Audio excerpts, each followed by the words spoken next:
Top 3 pros to being a process server. Number 1 is going to be flexibility. I think that's the number 1 reason people get and keep this job, is that you work when you want to work. You don't have any set days, hours that you have to work. It's just like going to college. You have to be motivated to go. If you're not there, you get marked absent until you fail, right? So this job is just getting up and going and doing the work on your own. No one's going to call you and make sure that you're out working. You can work as early in the morning as you want or as late in the evening. You can take several days off in a row if you want.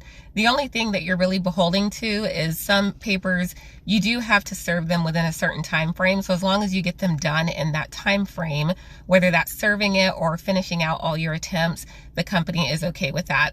You do occasionally get what's called a rush that needs to be served the same day. So of course you're going to go do that.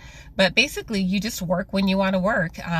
You get up and you go and you get done whatever you get done. If you just want to do 2 hours a day, 12 hours a day, that's totally up to you, but it's just self-motivated. And so that's a lot easier for people. If you want to just take time off for an emergency with your kid or to go out of town, you can do that. You don't have to worry about PTO and asking somebody else to cover your shift. When I went to Turkey to get my teeth done, I think I was gone for like a week and a half. I was slightly worried that my job wouldn't still be there, but trust me, it was still there. It ain't going nowhere. Just let them know if you're going to be gone that long so that they can get somebody else to cover your area. But when you come back, as long as you're a good server, your job's not going anywhere. So flexibility is number 1. Number 2 is the pay that you make. I'm not going to dive into numbers right now. I'm just going to say that you get paid per paper. So the more papers you have assigned to you, the more you serve, the more money you make. Some companies, it depends on the type of paper that you serve. If you don't get it served, you don't make anything. But for the most part, if you exhaust all attempts, then you still get paid your regular rate, even though you kind of lost money because you had to go out so many times. But the potential is there to make a lot of money. It is a hell of a lot more than minimum wage, but the downside is you have to be working pretty much all the time if you really want to do big numbers like thousands of dollars a month. I have slowed down quite a bit on how much I've been working, but I did have a period where I was working all the time. I was out morning, noon, evenings. I was just putting in really long days a lot of the time, just serving as much as I could to make a lot. And the money was really good. But at some point you kind of want to find that work-life balance, and you just get sick of being out driving all the time. This job really does take a toll on you very quickly. So it's a lot easier for people who don't have any obligations at home. You don't have any pets that you can't take with you, no kids, a spouse. It's a lot easier for those people to do it full time. Everybody else, you're probably just going to do it part time. As an independent contractor, you have to pay your taxes at the end of the year. So there's no taxes coming out of your money. So it is really nice when you're getting those big checks. You're like, holy shit, I'm making a lot of money. But don't forget, you still have to account for that when it's tax time. So the pay can be very lucrative. It is all over the place, and you're going to want to work for several different companies so that you can make a lot of money. Some people can do it with just one company, but in my experience, I've worked with several companies at a time. And of course, they all have their own ways of doing things. So you're going to have to learn all of that. It's really not hard. Most of it's the same, but you're going to want to juggle multiple companies so that you constantly have papers to serve. The servers who are making the most money are the ones who are self-employed, meaning they run their own process serving company. They're not serving papers for somebody else. I did consider that. I decided that's not for me.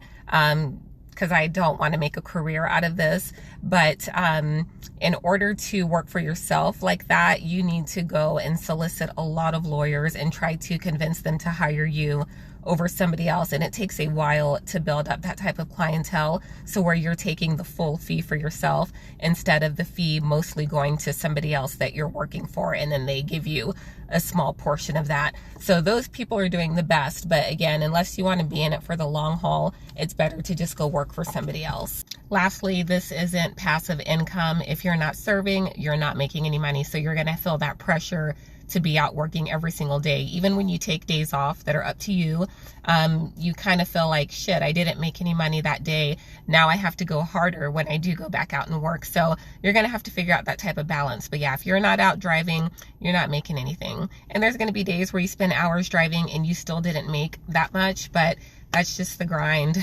The third tip would be, I want to say job security, meaning that it doesn't take much to keep this job. If you don't stick with a company, it's only because maybe there was just something between you guys that didn't work out. I've had to split ways with other companies just because I kind of got sick of some stuff. I'll talk about that in another video. But the barrier to entry is pretty damn low for this job. As far as I know, you just can't be a convicted felon.